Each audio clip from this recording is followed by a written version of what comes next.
Welcome back to Game Devs Play Games, where we talk games. I think I make a very concerned face every single time you start games. Because I keep fucking it up. Welcome back, everybody. We're back from more Link to the Past, and we're about to open this treasure. What's inside? Something that Chris doesn't like. What's in the box? Well, it's okay. a map. I don't mind the map, but let's open the map. Okay, let's open the map. Now, see. So we see where Link is. We do see it before we get the... we see the rooms that we haven't been to. We see the big chest in the room that we have been to. And we see the exit to the dungeon. Yes? Mm-hmm. Okay. My issue is not with the map. I think this reads pretty clearly, actually. I mean, maybe there could have been like a key or a legend so that we know what some of these symbols mean. Because, I mean, let's be real, if this is our first time playing the game, it would be a little confusing, right? At least a little bit. Maybe a little bit. And I think they have the space for a legend. Maybe they left out a legend because they were like, it's too much clutter. Yeah. Which it kind of would be. So my issue's with the compass. So let's go find the compass because it's really not too far away. It's not at all. By the way, nothing over here. There is something on the other side. What? Go over there and hit the A button. You picked up a pot. Oh. Just, there's a pot over there for some reason. Huh. I don't know why. I like it. Good choice, game designer. I discovered that as a kid too, and I went through a similar train of logic of like, oh, anything could be hidden underneath these. I have to check every single nook and cranny. Yeah, now you have to check all of the damn... Because you know that they'll hide things under there. And like, I don't think they ever put anything really important underneath something. I know, that's one of the most disappointing things. I want to throw things down and hit them. I wish that would work. I think that's a collision and layering thing. Like they just didn't want. It would have required too much programming to make that work, or like whatever their structure was. But so I like these enemies. We talked about this in our corrupted playthrough. God dang it! The one thing that we haven't come back to is so. We talked a lot in the corrupted playthrough about how the enemy design in A Link to the Past, and probably most Zelda games in general, they all kind of operate under a, like, you hit them with your sword to kill them kind of basis, right? Like, that's the obvious thing. Basically, every enemy dies the same way. The difference between each enemy is how they move and how you can... deal damage to them, or how you can actually injure them. So most enemies change their movement behaviors, right? So like we start off with the guards, right? With like the short blades, and they just kind of like move around and you slash them with the sword, and then it deals damage to them and whatever. You can pick this up. We'll get back to that. This is the compass. And then we're introduced to things like rats, which zip around the level really quick, so they're challenging to hit because they're just quick. It becomes a timing thing. They usually hit me too. Sahasrara, I can talk to you telepathically when you touch these tiles. Here's a hint. You can use the treasure hidden in this palace to defeat armored foes. Armored foes. Which is an important hint, which is relevant to the conversation we're having right now, too. Yes. And then we're introduced to bats, which are just like, they move around like crazy, so they're a little bit harder to predict. And, you know, most enemies kind of operate off of that, like, core philosophy with their design, which is very, very Nintendo. And so these skeleton guys are a great example of that too, where you slice at them and they jump away. So there are one of two ways of really getting them, and that's either pinning them against a wall or shooting them with an arrow or throwing something at them, something that doesn't cause them to jump. Which I think is really smart. I think it's such a simple way of designing your enemies that all like operate under the same type of philosophy, so it's never confusing. The player never really goes, how am I supposed to interact with these guys? Except for like special circumstances, and those are pretty rare. So it sets a base tone for the enemy design, and then changes it up by changing how they move. And then every now and then you get the monster that like is weak against arrows, or can't be injured unless you like throw a bomb at them or use the hammer. Right. And those switch it up in a really good way too. I just think it's having, I don't know, they like fully utilized the idea of making enemies move in interesting ways as like a good challenge. Yeah. I hope I didn't like sound too redundant in saying that.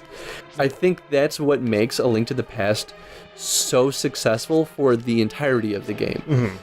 Because imagine if all the monsters basically behaved the same and just walked around. Like if these skeletons just walked around and didn't do anything else besides their little jump, they would just be easy to kill and boring. The game would start being redundant and just like dull. And they get more interesting with like technically more attacks later too, different versions. I love them so much. They're probably one of the coolest. Absolutely, and this is even kind of present in Zelda 1 too. I mean, not so much as it is in this one, but it works so well, and honestly, it's worth pointing out. Oh, right. Gotta hit the switch. Also, the Dark Fairies are fascinating. They're one of my favorite enemies in this game because they do so much. They interact with... I hate them. Well, exactly. You hate them because... You're supposed to hate them. You're supposed to hate them. Because you can't deal damage to them from a conventional means. You can't slice them with the sword. You have to use the magic powder. Yes. Which you get the magic powder? Which is... It's so awesome because... So they deal damage to you, and when they hit you, they absorb your magic power. Yes. And also damage your health. That's yeah, I said that first. Did you? I'm sorry. I'm trying to. That's okay. You're playing. Sorry. But so the only way to actually kill them or stop them technically is to use the magic powder, which requires magic power. So they drain the very thing that you use to kill them, which I think is fascinating. Yes. But what's even better is, if you use the magic powder on them, they turn into a fairy, and they'll fill your hearts, or you could capture them and put them in a bottle. Like, they're equally one of the most frustrating, but one of the most useful enemies in the entire game. Every time I see them after I get the magic powder, I get excited, because I'm like, well, guess I'm gonna have full health again. That's pretty sweet. It's pretty grand. Speaking of which, here you go stock up on some fairies. Stock up on some fairies. The strange relationship that Link has by catching fairies, harvesting fairies, and stuffing them in bottles. Oopsies. You'd think they wouldn't really want to help Link. You know? Yeah. You'd think they wouldn't want to. Come here. Let me stuff you in a bottle. The only one I die. Let's pull up that map. So now we have the compass. What is different on that map? We know where the boss room is. You see? Yeah, that's it. That's literally the only thing that's different. And it's so annoying. I always thought that the compass showed you your position because that makes so much more sense to show your position with the compass. I do think that it shows you where the boss treasure is, like the big chest is, if you haven't discovered that room yet. So it shows you at least those two things. I think that's right. The later Zeldas have trained you and I to expect that it'll show all the treasures in the map. Right. But to be fair, in the later Zeldas, getting a treasure wasn't as simple as just finding it. It was also like, solving the puzzle in the room to discover it. And they were a lot more hidden than they are in this game. So I think that's probably why they didn't do that in this game. Yeah. And, maybe at that point they thought it would be too easy if they revealed all that. And I tend to agree. It just kind of, to me, it makes the compass feel completely arbitrary. You don't really need to know where the boss room is. You're going to find your way there no matter what. And the dungeons pretty much lay it out for you. Yeah, exactly. Like, it leads you to it. Yeah, and it would be another thing too if it'd be another thing too if like you couldn't see where your position is on the map, which I think most players would be able to figure it out anyway because it's kind of straightforward. But it would be at least that extra layer that would justify finding the compass, Right. But yeah, that's why I think when I started playing this game again as an adult, I was confused by the compass. I was like, wait, but shouldn't I be seeing more than what I'm actually seeing? Like, no, I think it just shows you these couple of little details. Which, oh well. I could have sworn it was showing you more too, which is odd. Right, exactly. Oh, that's not where he do you was. see why I was so confused when I came back to this game? There you go. Yes, I do, entirely. Also, I kind of find it funny how I think you can pick up items by swiping your sword at them, which I think is odd. I think that was a strategic choice from the designers of them being... Maybe you can't in this one. I don't know. I think you can. Maybe you can't. Maybe Maybe, I mean, you get the bow or the boomerang. Well, you have the boomerang, but you also can do that with the hook shot later. Yeah. But either way, why it's am I like, getting those right now? huh? Why am I getting those right now? I need to kill these guys first. Yeah. So I like these guys a lot, especially in this dungeon because you can't actually injure them while their eyes closed. Yeah. So I think it does. Oh gosh. It does two things, right? It teaches the player like sometimes an enemy has to be in a certain state before you can actually deal damage to them. Yeah. Which is a lot of the bosses. Yeah, exactly. And even further, it trains the player how to use the bow against moving targets, which, if you don't know the boss of this game or this level, It's is right here. super important to be able to shoot a moving target. Which, I mean, figure the boss is pretty big, so it's not the hardest thing to hit them. Right. But the point still stands. It trains the player to expect that behavior. Oh god.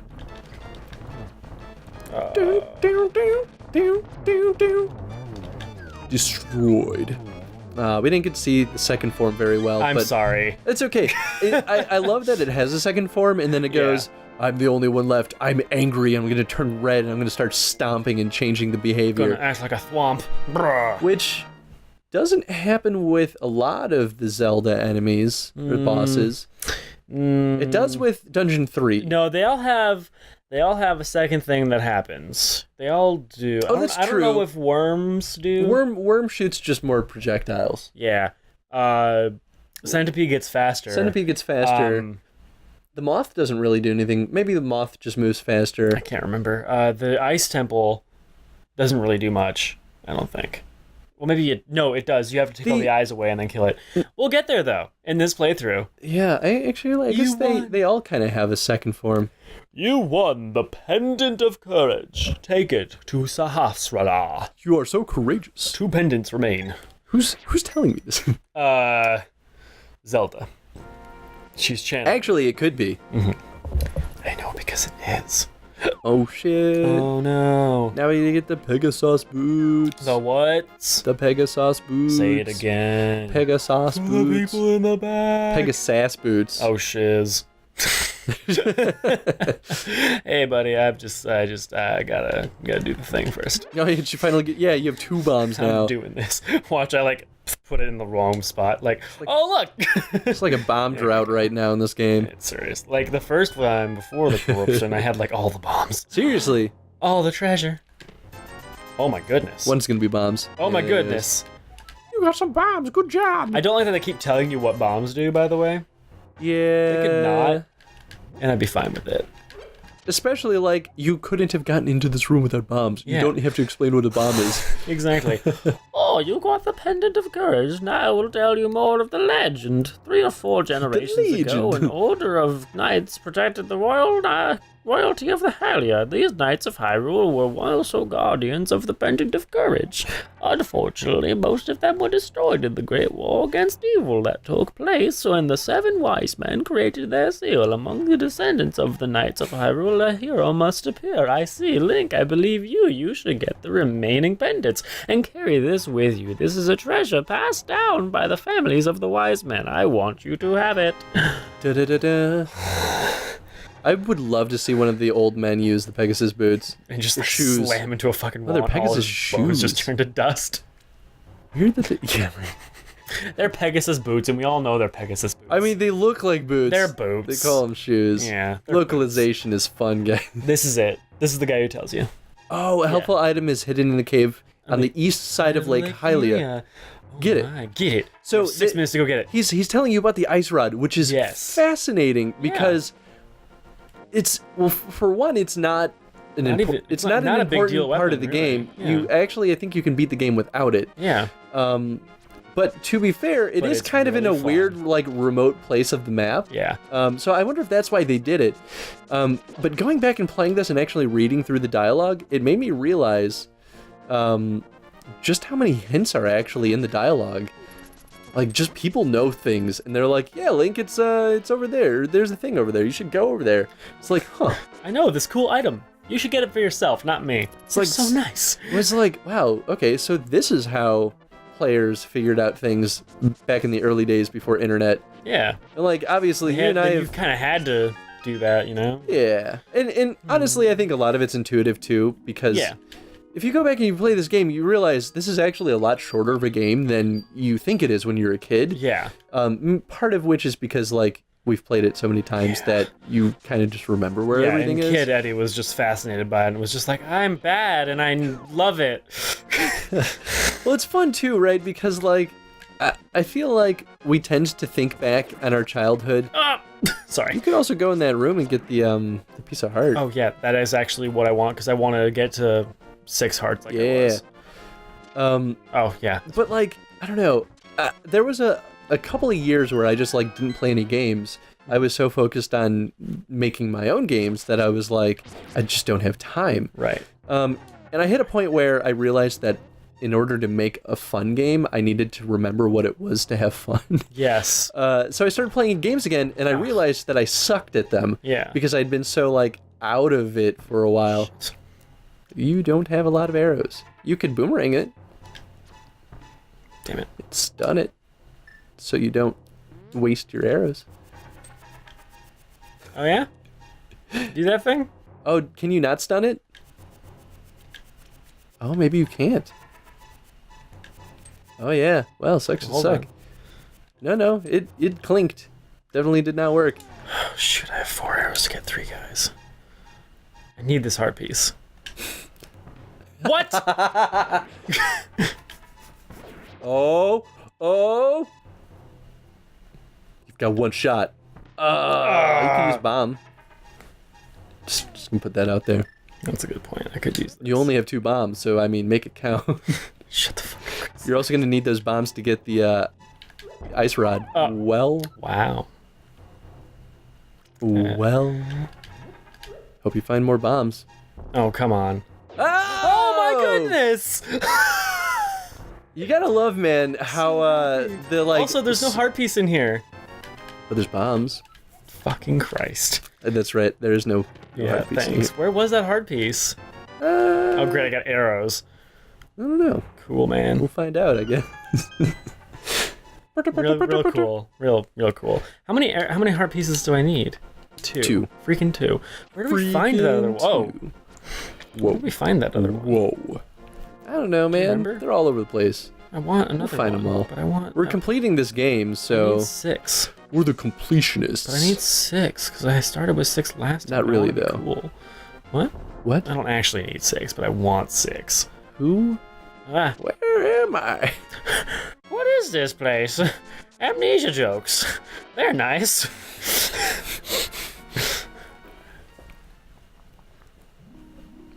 Good thing you got more bombs. Watch, I fuck this up. Run out of 3 bombs. Like, how did you miss that, Eddie? Nice going. You should fill those bottles. If you haven't told. Oh, wait, you did fill those bottles, didn't you? Yeah. Never mind. I'm gonna let you live. Oh, never mind. Oh my gosh, what do I do? Oh no. You know, it's silly too, because I feel like as a kid that actually, like, I was like, wait, why can't I push these blocks? How can I get it? What do I do? Because they're insanely heavy. And then it was like, oh, obviously there's an explodable wall right here. Oh, but yeah, I think I was saying, like, I think it's so easy for us as adults to think back at as us as kids playing games and being like, wow, we used to be so much better at games. But I think that's not true. I think we're better at games now. I think so. Than we were as kids. Oh yeah, definitely. We just thought we were good when we were kids. Mm-hmm. It might also be why we thought games back then were better, because they were harder. Yeah, but now they're actually easy. And now kind of all games are a little bit easier. I mean, it depends, right? Like, you find games like Dark Souls, which I think caters big but they time actually to... they did a good job on that one. They weren't trying to pander to the audiences that like to win at everything all the time without having to try. Well, we're talking about 2 different things, though, right? Like, you're making the generalization that all AAA titles are geared to just, like, hold the player's hand for the entire experience. Right. I think that's more down to the game, the specific game, and what their target demographic is. Mm-hmm. And potentially the publisher, right? Like, a lot of publishers want to make every single game that's under their umbrella for everyone and accessible to everyone. Yeah. But I recently played the new Ratchet and Clank, the one for the PS4, which You know, that's very much like the game for like all ages kind of thing. And I thought it was exceptionally designed. That was the game to get me back into modern AAA games this year. Gotcha. Because I enjoyed it so much, I beat it 4 times. Jeez. I got every trophy because I was like, sure, why not? I could do it, and it's fun. I enjoy the experience immensely. And like, sure, it was easy, but it was still fun. I don't think a game has to be incredibly challenging like Dark Souls to be fun. And Dark Souls is fun. No, that's for sure. Overwatch is simple and easy, and it's fun. Overwatch is hard, King. Pleb. Shh. Well, you're playing against real people, so that's not even like in the control of the designers at that point. Yeah, but they just have to make sure that's balanced. It's just gotta get good. Yeah, you do. That's why it's hard. Sounds like someone's not good at Overwatch. Eddie, you're not allowed to boast like that unless you're like a pro player in some league. That's a very valid point. I'm not like amazing or anything. I'm like, I don't think I suck, at least. I don't No, I mean, I guess I do this suck guy. Wait, depending on the character, but is he the one with the game? No. I can just open all these, can't I? No, that's a game. It's the game music. He's playing the game music. Shizzle. You never see chests on a rug in a row like that unless it's a game. And some guy's standing there like, oh, so pay me. If there's not a rug. Oh, thank God I have 1 bomb left. No, drop it. There we go. These brothers are funny because they're like, I was fighting with my brother, so I blocked off the door. You sealed him in there? What? That's extreme, don't you think? Yeah, jeez. Like he has to jump off this ledge to get out. I always like this. It's funny too as a kid, like, I thought this was the hardest thing in the world, but if you just know the right path, it's just like, yeah, whatever. Yeah. Piece of cake. 10 seconds. Oh, 8 seconds. Even better. Yeah. You qualified. Congratulations. Here's a piece of heart. That's where the third one is. Nice. Oh, this guy has blue hair too. Oh, look at, hey, cousin? What's up, cuz? Hey, cousin. Are you a cousin? Stabs with sword. Excuse you. Ooh. All right, well, I think we're off on our way now to we'll get the book. You didn't get the book yet. Edward. Wait a minute. Okay, wait. How do you find out about the book in this game? I think it's the dude in the desert. So it's not Saharashala. It's someone that looks exactly like him and uses the exact same sprite. He's in a cave in the desert, and he's just like, I think you need a book to decipher the tablet inside the desert temple to get inside the desert temple. Mm-hmm. But I mean, it's also pretty easy to just like stumble across the book. Yeah, like thusly. Yeah, but it would only make sense to make that sage or the wise man tell you about the book because he's the one that's right next to the temple. Mm-hmm. So if it was anyone else, it would be kind of weird. Yeah. That's true. So this is the book of what's the name of it? There we go. The Book of Modora. Modora. You can use it to read the ancient language of Nahelia. One of the most fascinating items in this game because you get it and you're like, okay, you think that it's only going to be useful like once, maybe twice. And to be fair, I think it's only technically useful 3 times throughout the game. Maybe 4. Maybe 4? I can't remember if there's a 4th one or not. I think it's 4 because you get those 3 spells. Nope, wait, one of them is given to you. Yeah, one of them 3 times, you're right. I think so, unless there's a 3rd like random case. But it gets you some of the most powerful items in the game. Yeah. So and it also opens up the entrance to this next dungeon. Yeah. Where we're about to go. Lovely desert dungeon. Oh, dang. Oh, but snap. we're actually gonna cut some bushes while we wait for the next episode. Come on. Yeah, we're at that time, guys. So, question of the day, what are your thoughts on the compass, honestly? I guess maybe I don't hate it as much as I thought I did, but it is kind of worth nitpicking about like what its overall value is. And when you're dungeon crawling and you're looking for treasures, getting the compass kind of feels lame when it doesn't really do much anything for you. So like, why bother having it? Like, shouldn't they have? What do you think they should have done with it? Ow, ow, ow, crow. And that's only specific to this game, right? Because compass is a lot more useful in the later games. Yeah. Pretty sure it was really useful in Oracle of Ages and Seasons, which no one talks about. for some love reason. those games. No one freaking talks about those games. I don't know why. I think the Completionist actually did a series on it recently, and I watched it, and I was like, thank you. Oh, this made me feel so good. Right? Also, if you do a Completionist playthrough of Oracle of Ages and Seasons, it is intense. I recommend that video, actually. Yeah. Go watch that. It'll blow your mind. It will, bro. But anyway, thank you for watching, everyone. If you enjoyed this episode or this series so far, and you're not subscribed, be sure to do that, because we're going to keep these coming until we're done with the game. And I think we're going to complete this one because it's pretty achievable. Oh, yeah. It's going to be achievable. We're going to do that thing. Yeah. Oh, yes. Bye, everyone. Bye. Sure about.